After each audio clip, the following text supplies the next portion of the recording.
So, this week I began my March TBR and I began with Liverpool Lullaby by Anne Baker. It is an old book, it's set in 1909, something like that, and it's about a girl who has lived under her father for quite a while. He's quite a horrible, vicious man, and one day a woman walks into the store and dies on the premises, and she finds out that that woman was her mother. And to be honest, that's pretty much all I know about the book. I started reading it and I couldn't carry on. It was not good. It was just, I think it was this type of book. I don't really read those type of books. I think I even mentioned during the TBR. It's a book that I just randomly borrowed from my nan one day, and I said if I didn't like it, I was going to get rid of it and give it back to her. And I decided to stop reading and give it back to my nan because it really wasn't for me. I knew straight away. I knew before I even started that it wasn't for me, but I wanted to give it a fair go, and I tried. But yes, that has been officially DNF'd. So, as per my arrangement with my TBR, I said if I DNF'd a book, I wanted an alternate TBR so everyone always knew the type of book I was going to be reading. So, here is the list that I agreed with myself that I was going to be reading should I DNF. Every time I DNF one, I pick a new one up and then add a new book to this pile. And I decided to pick up Linwood Barclay's Elevator Pitch. It was, to be honest, it was just the first one on the top of the pile, and I have been quite interested in reading this for a while. Now, there isn't really much of a description about what this is. I haven't started it yet, so I really don't know much. I know it's basically about a tragedy where people are in a lift, and then it drops right to the bottom. And whilst that was seen as an accident and a tragedy, it then keeps happening, and there's more to it. So I'm very excited to read this. I've never read a Linwood Barclay book that I didn't enjoy, so I will be starting that this week. So, with my alternate TBR list, I now have these three. I did also have an Agatha Christie book, but I found out that that is actually part of a series, part of the Hercule Poirot series, and I want to read them in order. So I decided to take that one off and then add in a book that was recommended to me by Jess the Bookish Nerd from Bookstagram, and that is Red, White and Royal Blue, and we've said whenever I get around to picking that one up we would buddy read that book. So that is now on the list as well. I don't actually have a physical copy, so that's what it looks like somewhere. And then because I've taken the Linwood Barclay one off now, I am adding a new book, and I will add Rebecca by Daphne du Maurier. So on my alternate TBR list, I have Stephen King's Pet Sematary, Siobhan Dale's The London Eye Mystery, and Matt Haig's Shadow Forest, followed by Red, White and Royal Blue by, I can't remember the author's name for the life of me. It's because I don't actually own the book, I can't see it. And Daphne du Maurier's Rebecca. So that is my alternate TBR pile.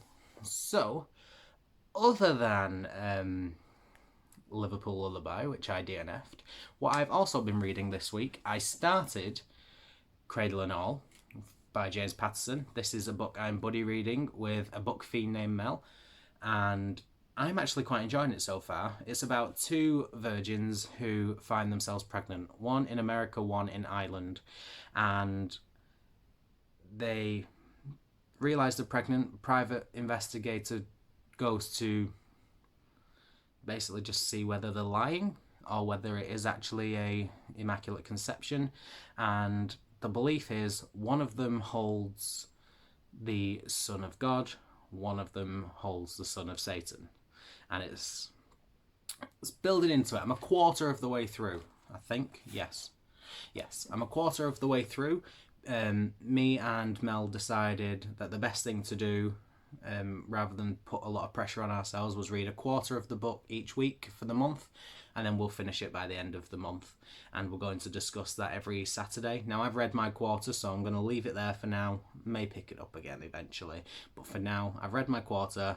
I'm going to make a start on my Linwood Barclay one and then continue on with my next one, Daddy Needs a Date by Shawn Michael. Yes. I I have this book on my phone.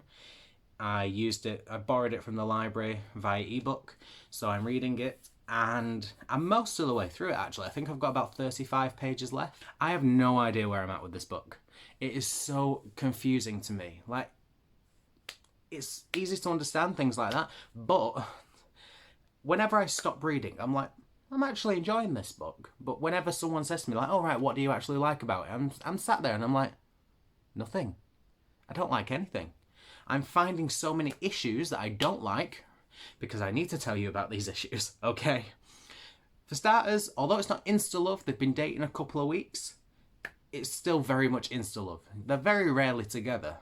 One of them, Alex, flies across the world because he helps with disaster relief, things like that. The other one, Ryan, is a father to 4 children. One of them is his child. The other 3 are his sister's children, and his sister died in a car accident, so they had no parents. So he took them in and adopted them, and he takes care of the 4 children. Alex, who he went on a date with, flies across the world for disaster relief and is gone for a long period of time at a time. But Alex and Ryan met, they went on a date. The date was actually quite good. I liked how it was written. It was nervy. It wasn't the instant connection. It was very awkward. And I thought, oh, this is very good writing. I like how it's done the date. And then they went on a second date. Yeah, the second date weren't that good. For starters, they slept together, which, fair dues. But I don't like reading sex scenes in books. It makes me really uncomfortable. And this one was 21 pages. Maybe it was just because it was on my ebook, but 21 pages. And I was reading it like, let's get through, let's get through, let's get through. Maybe it's because I'm British. Like, I don't like reading stuff like that. It made me very uncomfortable, so I was really just trying to skip. And wasn't a big fan. Then, mid-date, Ryan gets a text message to find out that one of his children are ill. He has to go home. So he goes, and then Alex offers to go and get the medicine for the daughter so he doesn't have to leave her, which he does, and I thought that was really sweet and lovely. He doesn't really know the guy. They've been on 2 dates, but he's done that, and I think, oh, that's really quite nice, actually. I like that. And then Alex ends up staying for days at this house to help take care of him. Then he gets ill himself, and Ryan takes care of him. And I'm like, you've been on 2 dates with this guy. Why are you in his house? Like, fair enough you're ill. Fair enough you're trying to help. But don't start mingling in with the family now. You're literally 2 dates. And really, it just progresses from there. Alex is there all the time. He's never been home since. He's flew out across the country, come back, flew out again, and come back. And that's literally it. He just now lives with these people. But they've been dating for a few weeks. So the insta love is very strong. He is living with children and a partner, and they've said I love you, and they've been dating for a few weeks.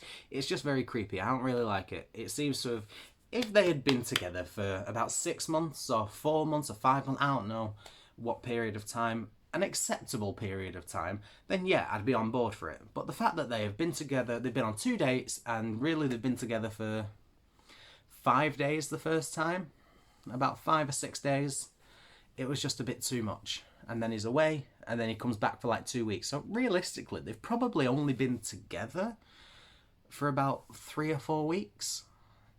Not counting the time Alex has been away, because they have had conversations via Skype, things like that. But still, 3 or 4 weeks physically together, and already he's become one of the family and pretty much moved in. And it's just too fast for me. I'm not a fan of like the romance things anyway, but it's just, it's a bit too fast. So that's why I'm really confused, because every time I stop reading, I'm like, I'm actually enjoying this book. But then I'm like, but I can't find anything that I like about it. So I really don't know where I'm going to stand with it. I'll get to the end and I'll make a decision on where I'd rate this book, but it's so confusing right now. That's everything I've started to read this week. I've got a quarter of the way through Cradle and All. I should hopefully be finishing Daddy Needs a Date today. If not today, then definitely tomorrow. And I'll be starting on Linwood Barclay's elevator pitch. I also plan on starting The Best of Me this week as well. That was another one on my TBR list. So I'm making my way through them actually. And I can't wait to see where all of these books go. I'm actually really excited. Obviously, if you've seen my previous video, I will link it in the description below and put it up there. I don't know where it's going. I don't really know how the camera works. If I point that way and it appears there, I meant there. I will also be doing a 24-hour readathon of the Darren Sham books. So really I want to get as much reading out of the way now so that I know I have time for that. I'm very concerned. But I'm very excited to see how it goes. Overall, it's a very good month, and I'm really excited to see how this month goes. So, that is everything from me. Thank you so much for watching. I really do appreciate it. Drop a comment down below if you've read any of these books or you have any opinions on these books. Don't forget to click the subscribe button and click the bell so you're always notified when I post. Other than that, I post every Monday, Wednesday, and Saturday. So, thank you very much, and I will see you next time.